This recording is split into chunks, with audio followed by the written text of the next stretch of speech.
အားလုံးပဲမင်္ဂလာပါရှင် K Cartoon Story Time Channel လေးမှာကြိုဆိုလိုက်ပါရရှင်ဒီနေ့ပြောပြပေးခြင်းတဲ့ပုံမြင်လေးကတော့ထူးဆန်းတဲ့ခေးတဲ့အကြောင်းလေးပဲဖြစ်ပါရရှင်ပုံမြင်လေးကိုနားမထောင်ခင်မှာကျမရဲ့ channel လေးကို like and subscribe လေးပေးဖို့တောင်းဆိုချင်ပါတယ်ရှင်တခါတော့က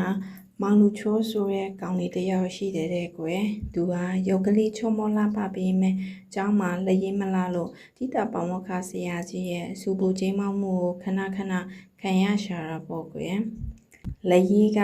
ပဲပင်ပေါက်ကအပခေါ်ရလောက်တယ်ဘာဖြစ်လို့ကြောကမဲရေးရတာလဲကွဟမ်ကြောကမဲရေးတာမဟုတ်ပါဘူးဆရာကြီးကျွန်တော်စူးစမ်းပြီးရေးတာပါပဲဘလို့ရေးလက်ရည်ကလှအောင်မလှတာပါခင်ဗျာလို့မောင်လူချိုးလေးကပြောတဲ့တော့တိတ်စင်ချင်မပင်းနဲ့နောက်နေ့ကစပြီးလက်ရည်မလားလို့ကတော့ကြိမ်လုံးစာမိပြီးမှတ်ဒီလိုနဲ့နောက်နေ့အကြောင်းသွားတဲ့အခါမှာဒီနေ့ငါလက်ရည်မလားရင်အရိုက်ခံရတော့မှာပဲလက်ရည်ကလည်းဘလို့ရေးမလားဘူးခက်ပြီဆိုပြီးတော့မောင်လူချိုးလေးကတွေးနေတဲ့သူဟာဆရာကြီးရဲ့အရိုက်ခံရမှာဆိုလို့ကြောင်မသွားရတော့ပဲလန်ခုလက်ကညောင်မင်းကြီးတပင်အောင်မှာထိုင်ပြီးတော့မိုင်နေရှာတာပေါ့ကွယ်အဲ့ဒီအချိန်မှာဝိဖြူစင်ကျဲနဲ့အဖိုးကိုတယောက်ဟာနေဘူးတွေကဖြတ်တန်းလာရပြီးညောင်မင်းအောက်ရောက်တဲ့အခါညောင်မင်းမှာကက်ရိုက်ထားတဲ့တောက်ရီအိုးချင်းကရေကိုခတ်တော့ဖို့အိုးပုံးကိုဖွင့်လိုက်တာပေါ့ကွယ်အိုးရေလည်းမရှိပါလားရေကုသူပြုသူတို့မေးရော့ပြီးတောက်ရီမထဲဖြစ်ဘူးထင်ပါရဲ့ချွေးတန်တရွှဲနဲ့အတော်မောပန်းပြီးရေစာနေပုံရတဲ့အဖိုးဟာညောင်မြင့်ပြင်တစ်ခုပေါ်ထိုင်လေရဲ့အမောအပန်းဖြီးနေရှာပေါ့ကွယ်အဖိုးရဲ့အဖြစ်ကိုတွေ့မြင်နေရတဲ့မောင်လူချိုးလေးဟာအဖိုးအိုကိုတနာသွားတာပေါ့ဒီအဖိုးဟာအတော်ရေစာနေပုံရတယ်ငါရဲ့ရေဘူးတွေကရေကိုတိုက်လေမှပဲဒီလိုနဲ့မောင်လူချိုးလေးဟာသူ့ရဲ့လွယ်အိတ်ထဲကရေဘူးလေးထုတ်ပြီးအဖိုးကျွန်တော်မှရေဘူးပါပါတယ်တောက်ပါခင်ဗျာလို့ပြောလိုက်တဲ့။အော်အေးတာရုကွယ်တာရုအဖိုးကရေကိုနှိမ့်ချိုက်တောက်သုံးတော့တာပေါ့ကွယ်။ရေငက်ပြေသွားတော့မှအဖိုးကရေဘူးပြန်ပေးရင်အခုလိုရေတိုက်တဲ့အတွက်ကျေးဇူးတင်ပါတယ်မြည်ရဲ့ဒါထက်ကလေးကအเจ้าသားမဟုတ်လားကွယ်เจ้าမသွားဘူးလားလို့မေးလိုက်တာပေါ့အဲ့ဒီမှာတင်မောင်လူချိုးလေးဟာသူ့ရဲ့အဖြစ်ကိုပြောပြလိုက်တာပေါ့ကွယ်အဲ့ဒါကြောင့်เจ้าမသွားရတာပါဘိုးရောလက်ရည်မလာတာနဲ့ပဲပညာရေးကိုအထိခိုက်ခံရမှာလားကွယ်ကဲဒီလိုလို့သူတစ်ပါးကိုကိုကြီးတတ်တဲ့ငါမီးကိုပို့ကပြန်ပြီးတော့ကိုကြီးပေးမယ်လို့ပြောလိုက်တဲ့ရောဟောဒီခဲတံလေးနဲ့သာစားရင်လက်ရည်သိမ့်လာစေရမယ်ပြီးတော့ဒီခဲတံလေးဟာလိုရဆန္ဒပြည့်စေတယ်ကွယ်လက်ရည်လာစေမဲ့ခဲတံလေးကိုမောင်လူချိုးလေးဟာရသွားတဲ့အခါတိတ်ပြောသွားပြီးဒီခဲတံနဲ့ရေးရင်လက်ရည်လာပြီပေါ့နော်ဟာတိတ်ပြောတာပဲဘိုးရဲ့ဒါဆိုကျွန်တော်ကြောင်းသွားလို့ရပြီပေါ့လို့မေးလိုက်တာပေါ့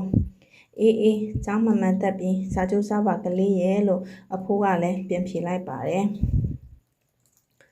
မောင်လူကျော်လေးဟာအဖိုးကိုနှုတ်ဆက်ပြီးကျောင်းသွားကကျောင်းရောက်လို့စာသင်ချိန်ရောက်ရင်မဲ့သူရေးတဲ့လက်ရည်တွေကဝိုင်းဆက်ညီညာပြီးလှပလွန်းလို့တိတပေါင်းမောခဆရာကြီးကတောင်းအံ့ဩသွားတာပေါ့ကွယ်မောင်လူကျော်ကလက်ရည်လှတယ်ဟေ့တဲလှပါလားဟဲ့ခုမှပဲနာမီနဲ့လက်ရည်လိုက်ဖက်တော့တယ်လက်ရည်လေးကလည်းလှလူလေးကလည်းလှမလှပဲဒီလိုနဲ့အเจ้าမှာလက်ရည်လှပြန်ကြတဲ့အခါမောင်လူကျော်ပဲပူဆွေးတော့တာပေါ့ကွယ်သူ့လက်ရည်ကအရန်လှတာပုံနှိပ်ထားတဲ့အတိုင်းပဲဝိုင်းစံညီညာလို့မျိုးနယ်ပြိုင်ပွဲတိုင်းခရိုင်လက်ရည်လှပြိုင်ပွဲတို့မှာလဲမောင်လူကျော်ပဲပူဆွဲတဲ့ဒီစမုံမှာတော့မောင်လူကျော်လက်ရည်ကိုမိသူရှိမှမဟုတ်ပါဘူးကွာလို့လူများကပြောကြတဲ့ကွယ်တနေ့မှာတော့အမတ်ကြီးတအုပ်နဲ့မင်းချင်းအချို့ဟာမောင်ချင်းနဲ့ခဲရင်မောင်လူချိုးတို့မြို့စီရောက်လာတော့တာပေါ့ကွယ်တိုင်းသူပြည်သားလူအများတို့လေဘရင်ကြီးရဲ့အမိန့်နဲ့လက်ရည်လှပြိုင်ပွဲကြီးကိုလာမဲ့9ရက်အတွင်းခမ်းနားကြီးကျယ်စွာကျင်းပမှာဖြစ်ပါတယ်။မြေသူမဆိုဝင်ရောက်ရှင်ပြိုင်ခွင့်ရှိပြီးတနိုင်ငံလုံးကလက်ရည်အလှဆုံးသူကိုစုတော်ငွေသိန်းချီးမြှင့်မှာဖြစ်ပါတယ်။ရှင်ပြိုင်လူသူများစရင်လာရောက်ပြီးသွင်းစီဘရင်မင်းတရားကြီးရဲ့အမိန့်တော် အဲ့ဒီကျင်ညာတန်ကြားရဲဆိုရင်မဲမောင်လူချိုးလေးဟာဝမ်းသာအားရစွာနဲ့စရင်သွားပေးတာပေါ့ကွယ်ကျွန်တော်ပြိုင်လို့ပါတယ်ခင်ဗျာကျွန်တော်နာမည်ကလူချိုးပါခင်ဗျာအေးပြိုင်ပွဲကျင်းပမဲ့နေ့မှာတော့အချိန်မီလာခဲ့ပေါ့ကွယ်ခဲတံကောင်းကောင်းလေးယူခဲ့နော်ဟုတ်ကဲ့ခင်ဗျာဒီလိုနဲ့မောင်လူချိုးလေးဟာပြိုင်ပွဲကျင်းပမဲ့ရက်မရောက်ခင်တရက်ကြိုတင်ပြီးမင်းနေပြီးတော့စီခရီးထွက်ခဲ့တာပေါ့ကွယ်ဒီခဲတံနဲ့တောင်ဝင်ပြရင်ငါအနိုင်ရမှာသိကြတယ်။အနိုင်ရပြီးစုကြီးတသိန်းရလာရင်တော့အဖေနဲ့အမေကိုကျေးဇူးဆက်တဲ့အနေနဲ့ပြီးမယ်။ဆိုပြီးမောင်လူချိုးလေးဟာတွေးနေတာပေါ့ကွယ်။မောင်လူချိုးလေးဟာခရီးထွက်လာရင်မျက်စိလေလန်းမက၆ကမ်းမတစ်ခုစီရောက်သွားတော့တာပေါ့ကွယ်။ဟာရှေ့မှာ၆ကမ်းမကြီးပါလား။ကျောက်ရဲ့တစ်ပတ်ကန်းစီဘယ်လိုကူးရပါမလဲ။ဟိုပိုးပိုးကပြောတယ်ငါရဲ့ခဲတံဟာလူရဆန္ဒပြည့်စေတယ်တဲ့ဒီတော့လိုအပ်တယ်လို့စူတောင်းအောင်နေမှာပဲကဲခဲတံလေးရေဒီကြောက်ရဲ့တစ်ဖက်ကန်းစီကုနိုင်စီဖို့တရားအဖြစ်ပြောင်းလဲပေးပါကွယ်မောင်လူကျော်လေးကအဲ့ဒီလိုစူတောင်းလိုက်တယ်ဆိုရင်ပဲထူးဆန်းတဲ့ခဲတံလေးဟာဝါဘိုးဝါကြီးတစ်ခုလုံးအသွင်ပြောင်းပြီးရှည်လားလာဖို့ကွယ်ဒါကြောင့်မောင်လူချောလေးဟာကြောက်ကြီးကိုဖျက်ကူးနိုင်တာပေါ့အဲ့ဒီနောက်ခရီးဆက်ထွက်လာခဲ့ရာတရက်ပင်ကြီးတပင်အောင်မှာခရီးသွားတစုဟာဝင်းမဲ့နေတဲ့ဒီတွေကိုခူးဖို့အခက်တွေ့နေတာကိုကြုံရတော့တယ်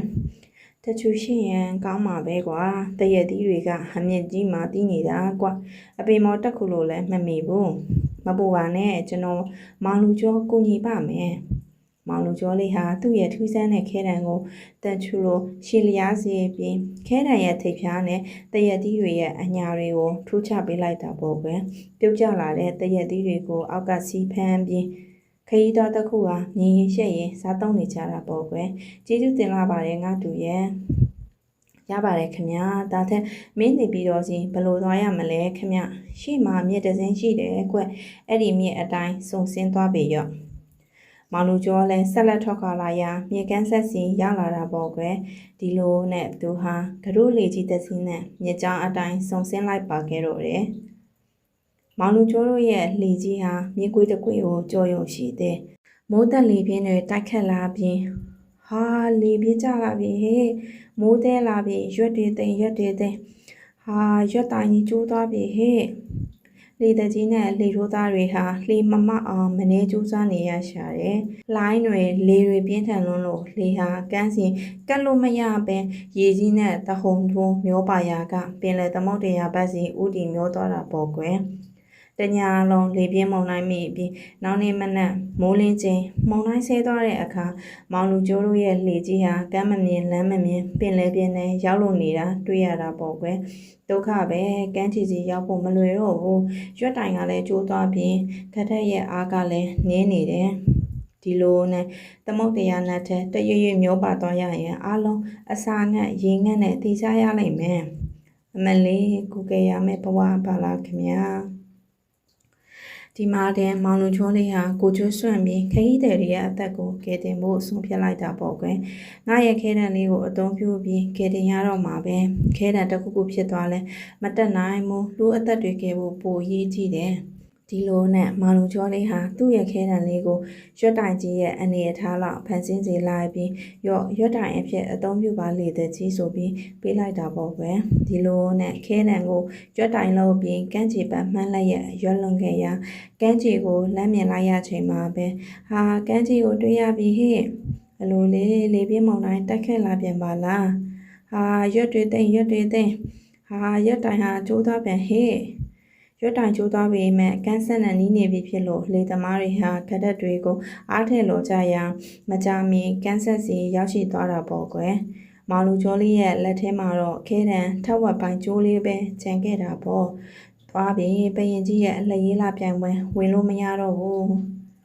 သူဟာစိတ်ထိခိုက်သွားပြီးခဲတဲ့အကျိုးလေးကိုကြည့်ရင်မျက်ရည်တွေထွေကျလာတာပေါ့ကွယ်အဲ့ဒီအချိန်မှာဝိဖြူစင်ကျဲနဲ့အဖိုးဟာမောင်လူကျော်ရဲ့အနာကိုရောက်လာတာပေါ့ကွယ်ငါမြေဘာဖြစ်လို့ငိုးနေရတာလဲကွအော်ပူပါလားဒီမှာတဲ့မောင်လူကျော်လေးဟာဖြစ်ကြောင်းပုံစံကိုပြောပြလိုက်တာပေါ့ကွယ်အဲ့ဒါကြောင့်ခိတဲ့ကျိုးသွားပြီပို့ရဲ့ပရင်ကြီးရဲ့လက်ရေးလာပြိုင်ပွဲမှာကျွန်တော်ဝင်ပြိုင်လို့မရတော့ဘူးလေဒါကြောင့်ဝမ်းနေပြီးငိုနေမိတာပါခင်ဗျာ ပိုးကိုပေးစမ်းပါကွမင်းရဲ့ခဲတဲ့အကျိုးလေးအဖိုးဟာခဲတဲ့အကျိုးလေးကိုလက်နဲ့တက်လိုက်တယ်ဆိုရင်ပဲခဲတဲ့ဟာအကောင်းပကတိပြင်ဖြစ်သွားတာပေါ့ကွယ်ဟာခဲတဲ့လေးကောင်းသွားပြီနော်ဘိုးအေးကောင်းသွားပြီငါမင်းဟာအများကျိုးအတွက်အနစ်နာခံခဲ့တာမို့အဖိုးအထပ်ပြီးကိုညီလိုက်တာပဲကဲပရင်ကြီးရဲ့လက်ရေးလာပြိုင်ပွဲစီအချင်းမီသွားပြန်ကြည့်တော့ကွယ်ဒီလိုနဲ့မောင်လူချောလေးဟာမင်းနေပြီးတော့တဲ့အပြေးအလွှားဝင်ရောက်ပြီးကျင်းပစားပြုတ်နေပြီဖြစ်တဲ့လက်ရေးလာပြိုင်ပွဲကြီးတဲ့ဝင်ရောက်ရှင်ပြိုင်ရန်လက်ရေးအလှဆုံးပထမစုကြီးကိုစုခုရရှိသွားတာပေါ့ကွယ်စုကြီးကိုတသိန်းရပြီးဖေဖေမေမေတို့ကိုကျေးဇူးဆက်နိုင်မင်းဆိုပြီးမောင်လူချောလေးကတွေးပြီးတော့ပြောနေတာပေါ့ကွယ်ကလေးတို့ရေမောင်လူကျိုးလေးဟာအများအတွက်အနစ်နာခံတတ်သူဖြစ်လို့ကုညီမဆသူနဲ့တွေ့ပြီးလိုချင်တဲ့စူကြီးကိုရရှိသွားတာပေါ့ကွယ်ဒါကြောင့်ကလေးတို့လည်းအများရဲ့အကျိုးကိုကျွတ်ဆွန့်ပြီးတည်ပိုးနိုင်ကြပါစေကွယ်အားလုံးကိုကျေးဇူးတင်ပါတယ်ရှင်